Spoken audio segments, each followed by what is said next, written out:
Hi, this is Carla Mancha, and I'm the CEO for the Housing Authority of the City of Brownsville. And thank you again to everyone who is coming back and participating in our virtual reading events. And if this is the first time that you are participating and viewing our reading events, please note that it is done every other Thursday. And we look forward to you being part of this. So as we've mentioned in the past, we have moved our reading events to a virtual setting, and we're doing new innovative programming here at the Housing Authority to help continue in increasing the participation with our residents, with our community, and also even individuals from outside of our community who have accessed our Facebook page. So thank you so much for taking part in this. Today, I'd like to introduce to our audience, our very special guest reader today is from the BISD team, from the Brownsville Independent School District team, Dr. Nellie Cantu, who is the Deputy Superintendent for Business and Operations for the district. So Nellie, thank you so much for coming and joining us this morning and providing the reading for our audience, for our kids. And so Nellie, for everyone knows, I believe now it's a little bit over, I guess a year now, right, that you've been here in Brownsville, correct, Dr. Cantu? Yes, and so we were initially introduced by Mr. Cowan, who is part of the trustee board, and so we're always very grateful to having those connections and connecting with you and the rest of the team there at BISD. So Dr. Cantu is originally from South Texas, born and raised in Edinburgh, I believe, and then she studied at the University of Texas at Austin and also at Harvard University. And afterwards, she returned back to her community here in Edinburgh in South Texas, and she was an elementary school teacher and eventually transitioned into administration. She has worked over in Denver, Colorado, and also in San Antonio prior to her returning to South Texas, and she held positions in the administration level. So if I can ask you, Nellie, to please say a little bit more about what you do there at BISD and a little bit about yourself, and then we can go ahead and start with the reading. Thank you, Ms. Mancha. First, I would like to thank you for the opportunity. I'd like to thank the Brownsville Housing Authority for inviting me. It's my pleasure to be here and to be able to read a little bit about myself. As Ms. Mancha mentioned, I am from South Texas. I was born in Edinburgh.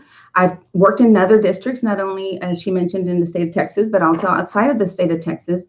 And I love education. I love what I do. I think that once a teacher, you're always a teacher.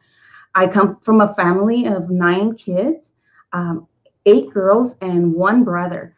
As you can imagine, my brother is very spoiled. He says he has 8 moms because we're all telling him what to do. But one of the best memories that I have about growing up is reading with my sisters, reading to my brother when we played school. Love to read. So boys and girls, I hope that you will also enjoy the story today. It's a beautiful story. It's a little scary, but it's Halloween time. But I promise it has a great ending. And that's all I'm going to tell you about the book. But I will tell you that reading is so important. And as an educator, I work here at Brownsville ISD. And I will tell you that I oversee the business side, which is the money side, making sure that our schools and our departments have the money that they need. And then the operations side. So one of the things that we've done to prepare for this pandemic is to make sure that we purchase the masks, that we purchase desk shields and everything, because we want all our students to be safe. And so Brownsville has made a commitment to buy what the students and staff need and the teachers need so that everyone is safe. So that's the work that I do. But as I mentioned earlier, once a teacher, always a teacher. Thank you. Thank you, Nellie. So let's go ahead and start the reading. Sounds great. Hello, boys and girls. I hope you will enjoy the reading today. Let me start by telling you the title, The Frightful Ride of Michael McMichael. It's by Bonny Becker, and it's illustrated by Mark Fearing. I'm going to show you the picture of the cover because I want you to notice a couple things. You can see that there's a bus, there's like smoke in the background, and you see Michael there trying to board the bus. So let's see what this story is about. I think you're going to enjoy it. It was the 13th of November, a stormy night, when the 13th bus came into sight. Something about it didn't seem right. He's looking at this bus and saying, something doesn't seem right. So I want you to see Michael here, and that bus is coming, and he's just thinking something is not right. But McMichael boarded. Welcome, welcome, the driver grinned, beckoning on Michael to come in.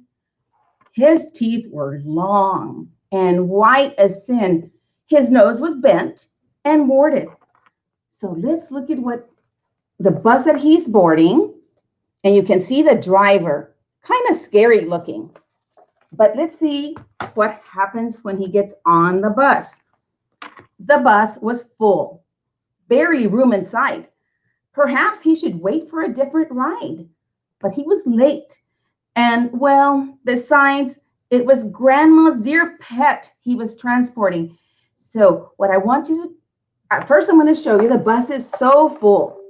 See, you can see all the people there. It's full. And then I want you to notice what Michael is carrying. He's carrying a basket. Keep an eye on that basket because there's something interesting with the basket. And the people on the bus, they all kind of seem a little scary too. So the bus slipped off on its late night route, and Michael helped old ladies out. And in general, he was a lad most out. So he was a nice boy because he was helping the older ladies, get off the bus as the riders steadily deboarded. So let me show you. Deboarded means that they got off the bus. So you can see people getting off the bus. So now, let's see.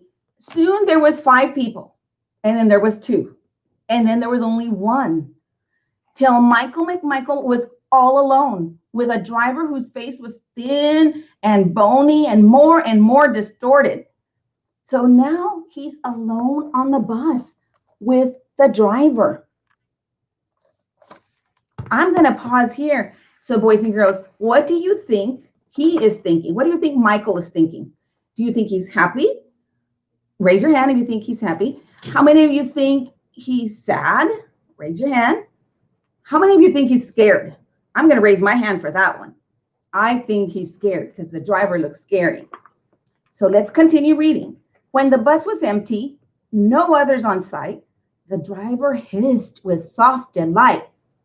Doesn't the cold give you an appetite for body parts assorted? Wow, let's pause here. He's asking, the bus driver, the mean-looking bus driver is asking, do you have an appetite for body parts? So what do you think this bus driver is thinking? Raise your hand if you think that he wants to eat Michael.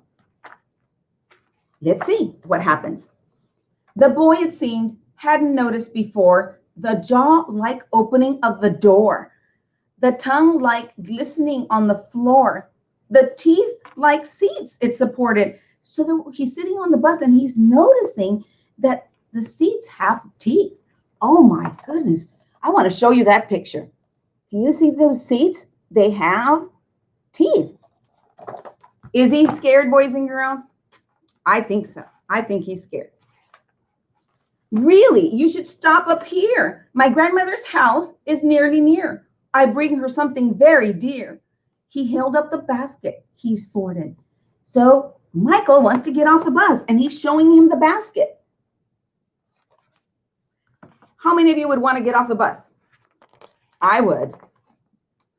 But you haven't paid, the driver moaned. I'm sorry to say you can't go home till you pay the fare with meat or bone. Our coffers will not be shorted. Oh my gosh, what is Michael gonna do? He has to pay the driver. Or he said, you can pay with meat or bones. So Do you think he wants to eat him? Look at him here.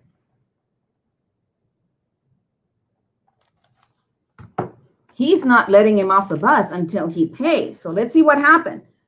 Curling his mouth in a dreadful sneer, he grabbed McMichael's ear by the ear and began to twist it, began to veer. That means he got closer to him and he's twisting his ear. I want to show you that picture, what he's doing. So can you see that he's twisting his ear? Look at the way his teeth and his long nose. So let's see what's happening. What do you think is going to happen next, boys and girls? Someone say something about what you think is going to happen next. Okay, let's see if you're right. Toward a slathering most horrid. So the bus is driving through this tree light, and it's scary. Can you see that? It's a scary tree. So now he's, oh my goodness. I think he's really, really scared by now. So let's see. Now Michael was a peaceable boy, kindness and cheer, his greatest joys. But the moment called for a desperate ploy, and to this the lad resorted. So he's thinking, what can I do? And he's desperate. So he has an idea. He said, good sir, he cried, why the haste? Should grand sweet thing go to waste?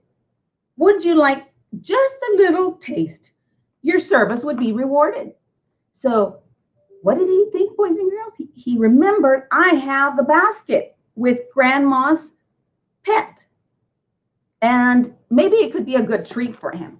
Look, he's giving him the basket because he's thinking that it would, instead of eating him, eat the granny's pet. So let's see what happens. How many of you think that he's going to take it and eat granny's pet? Well, let's see. McMichael lifted the basket lid. In that darkness, something hid. But the greedy driver did a bid. So he's looking inside the basket. His tongue uncoiled, black and contorted. So he's looking inside that basket. You can see there. He wants to eat something. So he wants to eat what's... How many of you think he's gonna eat what's in the basket? Well, I told you this story has a great ending. And thus he met a terrible fate, for his head and arms and legs were ate. His shoes waved goodbye. So sad, too late. He was gone, moved on, exported. So look at what happens. He opens the basket, and what was inside ate him. Wow. I thought that maybe Michael was gonna be eaten. That's not what happened. The driver was eaten. So let's see the ending. It was the 13th of November, a stormy night, when the 13th bus lurched off in fright, and McMichael strode out of sight. Or so they say, it's been reported. So the end. So boys and girls, I'm going to show you this last picture, because this picture shows Michael, Granny's at the door, and he's got the basket, Granny's pet. And you may not be able to see what the pet is saying, but what he's saying is burp. So the pet ate the driver. Michael did not get eaten. And I know we don't know what that pet was, but let's look at the picture again. Can you see that it has several hands? It's got, I can see maybe 3 or 4 hands. So let's think about that. What pet or animal has all these legs? Take a guess. Let's try a couple guesses. Well, I'm going to tell you what the pet was, or what I think the pet was, because the story doesn't tell us. I think it was an octopus, because it had so many hands, and an octopus has many hands. Could be that or something else. But this story, first of all, the Frightful ride is one that is appropriate for Halloween, and it has a great ending. I promised you that it would have a great ending. I hoped you liked this story. And boys and girls, pick up a book. Wherever you can find a book, pick it up, read it. It helps you with your vocabulary, and it helps you imagine things, and you can go to places. Like we were imagining that we thought Michael was going to get eaten. So this concludes the story. And I want to let you know that if you would like to read this book, look for it in your library or your parents. You can ask your parents. I would like to thank you for your time, and helping me and inviting me to read. I would like to thank the Housing Authority, Ms. Mancha, and her team for the opportunity. And I hope you have enjoyed this story because I enjoyed it. Hope you have a great day. We'll see you next time. Bye-bye.